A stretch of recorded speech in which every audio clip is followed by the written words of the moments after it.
بسم الله الرحمن الرحيم والصلاة والسلام على رسول الله وعلى آله وصحبه أجمعين. فيسرنا في هذا اليوم الطيب الثلاثاء 10 من شهر شوال 33 و400 وألف من الهجرة النبوية الموافق 28 من شهر أوت 12 و2000 ميلادي في مدينة درارية العاصمة الجزائر. وعنوان هذا اللقاء 10 أسئلة موجهة إلى أخينا أبي أسامة فيما يتعلق بالكفر والإيمان عند أهل السنة والجماعة لإخواننا الناطقين بالفرنسية. فنشكر أخانا أبا أسامة إتاحة هذه الفرصة الطيبة، ونسأل الله عز وجل أن يجري الحق على لسانه وينفعنا بما نسمع، إنه ولي ذلك والقادر عليه. فليتفضل أخانا مشكورا مأجورا. بسم الله الرحمن الرحيم. إن الحمد لله نحمده ونستعينه ونستغفره ونعوذ بالله من شرور أنفسنا ومن سيئات أعمالنا، من يهديه الله فلا مضل له ومن يضلل فلا هادي له، وأشهد أن لا إله إلا الله وحده لا شريك له، وأشهد أن محمدا عبده ورسوله. يا أيها الذين آمنوا اتقوا الله حق تقاته ولا تموتن إلا وأنتم مسلمون. يا أيها الناس اتقوا ربكم الذي خلقكم من نفس واحدة وخلق منها زوجها وبث منهما رجالا كثيرا ونساء، واتقوا الله الذي تساءلون به والأرحام إن الله كان عليكم رقيبا. يا أيها الذين آمنوا اتقوا الله وقولوا قولا سديدا يصلح لكم أعمالكم ويغفر لكم ذنوبكم، ومن يطع الله ورسوله فقد فاز فوزا عظيما.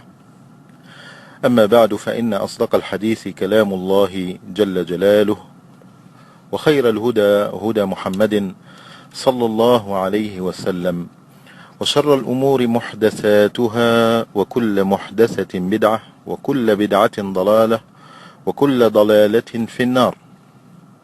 أما بعد، فكل السرور لي لملاقاة إخواني وللاستفادة في هذا المجلس. نسأل الله تعالى أن يجعله مجلسا مباركا.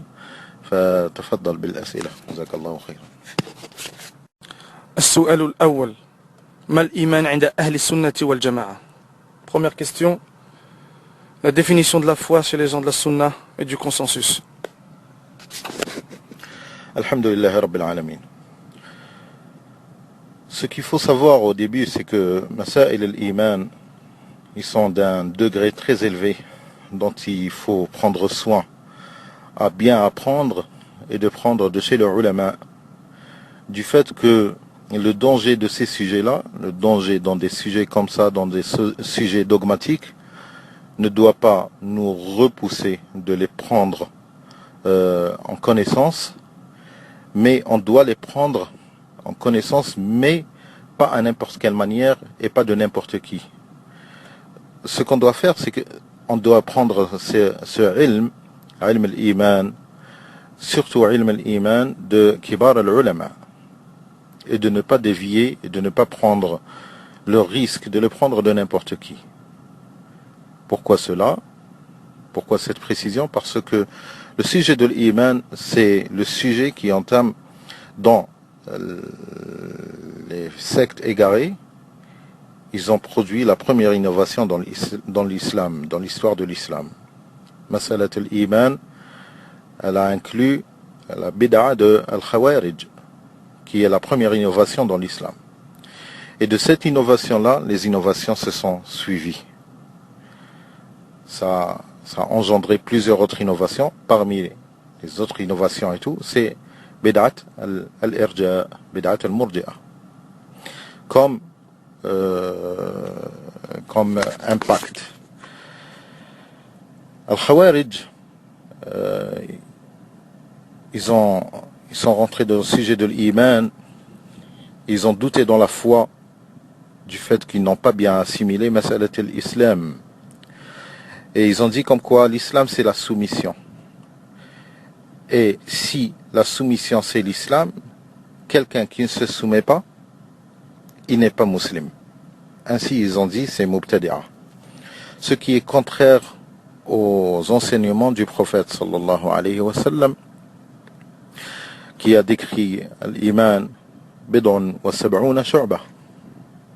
A'laha la ilaha illallah wa adnaha imatatul ada 'an at-tariq wa al-haya'u shu'batun min al-iman. Le Nabi sallallahu alayhi wa sallam, il a décrit comme quoi l'iman c'est plusieurs branches. Et la plus haute des branches, c'est la ilaha illallah. Et la plus basse, c'est le fait d'enlever le mal du chemin des croyants. Imatatul adha 'an at-tariq.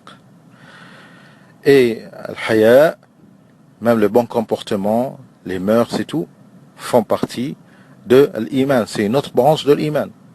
70 branches et quelques branches forment l'iman.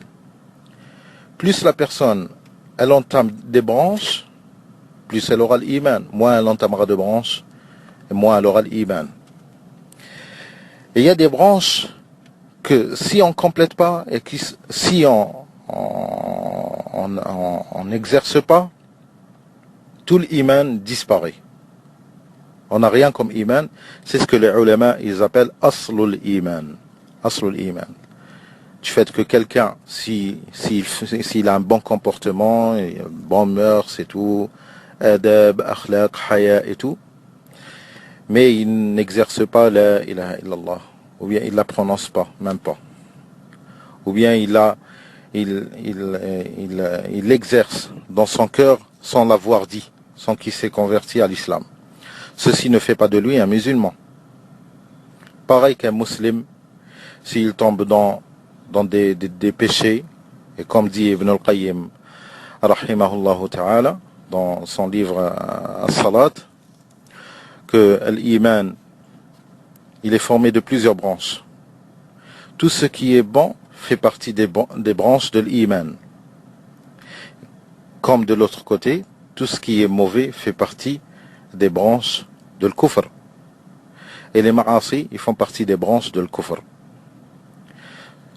هذا كلام ابن القيم رحمه الله في كتاب الصلاة فليراجعه من شاء.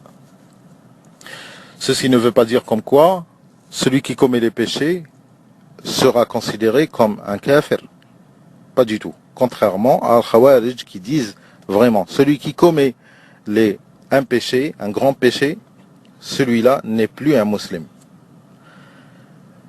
Tous ces détails-là développent et montrent combien le sujet de l'iman est très important à prendre en compte et à apprendre des kibar al-ulama. Pourquoi? Parce qu'il renferme des détails que peut-être nous les jeunes, on ne va pas assimiler, ou bien ça va nous échapper.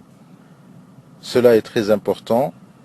Pour cela, il faut prendre en charge ce sujet-là et appeler l'ulama et poser les questions aux ulama sans cesse, et noter en même temps et argumenter les propos et les propager entre les gens, entre les musulmans.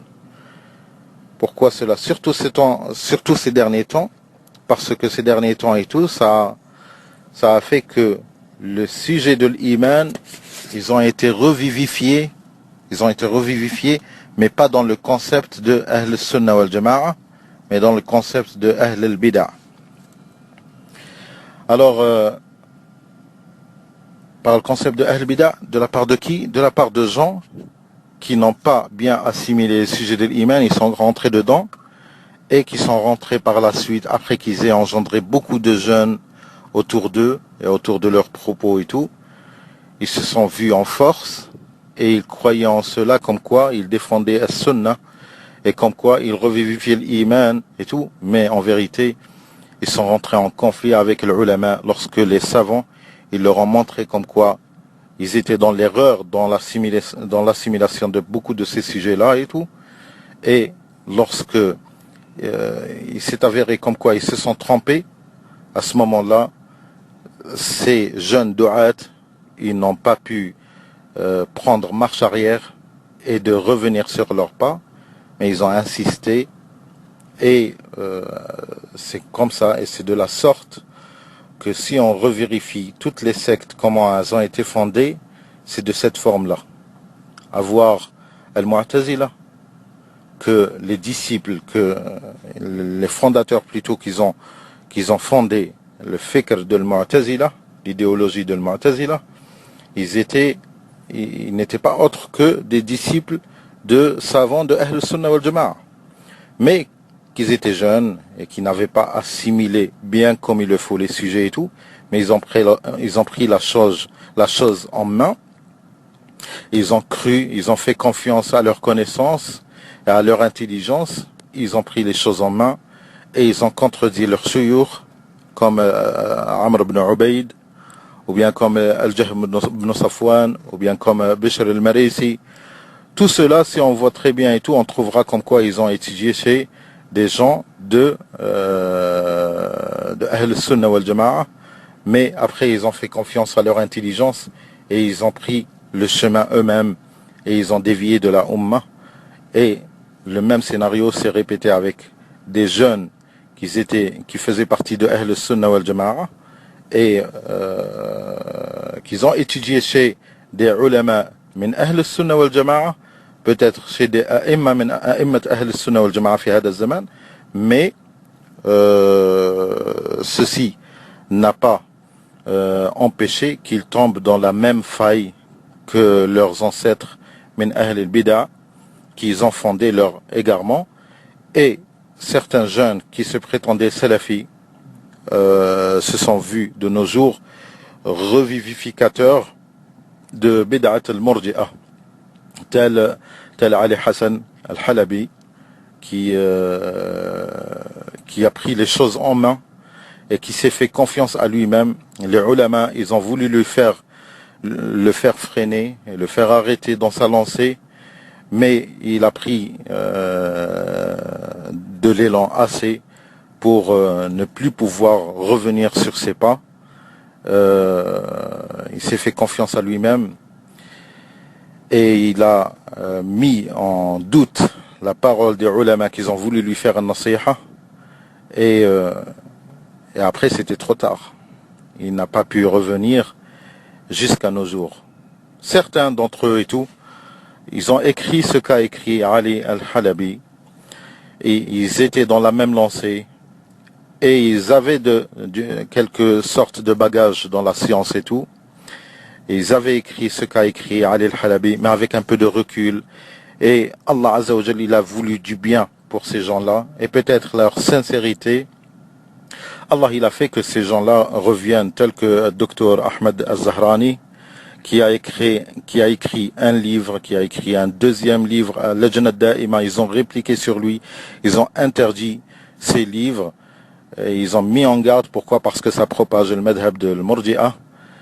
Mais il a insisté encore, il a écrit un troisième livre, mais Allah, il a fait que cette personne-là, on ne sait pas, ce sujet-là appartient à Allah Azza wa Jalla, le sujet des cœurs. Allah Azza wa Jalla, il a voulu que cette personne-là, Dr Ahmed al-Zahrani, il publie son retour à Ahl Sunnah wal Jama'a, et comme quoi tout ce qu'il avait écrit et tout, c'était rien du tout, c'était un simple délire, et comme quoi il s'était trompé, et comme quoi avec un peu de recul et tout, il a relu ce qu'il avait écrit, et il avait écouté les ulama, et il s'est vu revenir à Ahl Sunnah wal Jama'a et reconnaître ses torts, et reconnaître que ce qu'il écrivait, et ce qu'il mémorisait, ce qu'il propageait et tout avant, c'était madhab al-Murji'a, et comme quoi la vérité, elle est chez Hayat Kibar al-Ulama, Saoudiya, ala Rasim Sheikh al-Fawzan, Sheikh Abdel Aziz al-Sheikh, Sheikh Bakr Abou Zayd, ou ghayru min al-Ulama. C'est eux qui avaient raison, avec leur écrit, avec leurs conseils, avec leurs fatawa et tout, et c'était la vraie aqida, qui est aqidat Ahl Sunnah wal Jama'a, et non pas ce que lui, il a écrit. En parallèle, cela veut dire aussi que non pas ce que Ali Hassan propage. Hada wallahu ta'ala a'lam. Tout ce sujet, c'est une introduction comme quoi le sujet de l'iman, il faut pas se faire trop confiance à avoir lu un hadith, ou bien avoir écouté une cassette, ou bien avoir écouté un cheikh, ou bien avoir vu le nombre de ceux qui suivent ce cheikh, ou bien avoir vu les shuyukh de ce cheikh, c'est qui, pour faire confiance et rentrer dedans. Et la preuve vivante dans notre époque, c'est Ali Hassan, comme il dit Cheikh Ibn Ghadayyan, rahimahullah ta'ala, il dit sur Ali Hassan comme quoi c'est le revivificateur de Madhab al-Murji'a fil Jazira al-Arabiyya, c'est-à-dire en Arabie, avec l'Arabie Saoudite et tout. C'est lui qui a fait la fitna et qui a engendré tous les jeunes à suivre sa aqida munharifa, la aqida égarée, la aqida de Murji'a. Et si la personne elle est dotée de bons raisonnements seulement, avoir seulement le nombre des ulama qui sont contre Ali Hassan, ça lui suffira normalement pour revenir à la raison et à lire ce qu'ils ont écrit contre lui et tout.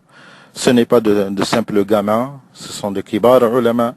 Ça dépasse bien Ali Hassan, ça dépasse bien le sujet de l'iman, dépasse bien l'âge de Ali Hassan, et dépasse bien son intelligence. Les a'imma qui étaient avant lui, dans le bid'a, a'immat al-bid'a, qui étaient avant les fondateurs de Mu'tazila ou bien les fondateurs de Madhab al-Irja et tout, ils étaient bien plus enracinés dans la science que Ali Hassan. Ils étaient bien plus intelligents que Ali Hassan. A cité Amr ibn Ubayd, a cité Wasil ibn Ata, a cité Al-Jahm ibn Safwan ou bien Bishr al-Marisi, ils avaient plus de crainte, si on peut dire, de crainte d'Allah que Ali Hassan. Mais tout cela a été une fitna pour que Allah Azza wa Jal démontre certaines choses qui ont bien été démontrées pour ceux qui veulent suivre les patients, ou bien pour ceux qui veulent suivre la sunna du prophète sallallahu alayhi wa sallam, et de patienter sur ce qui découlera de cette patience-là. Wallahu ta'ala a'lam.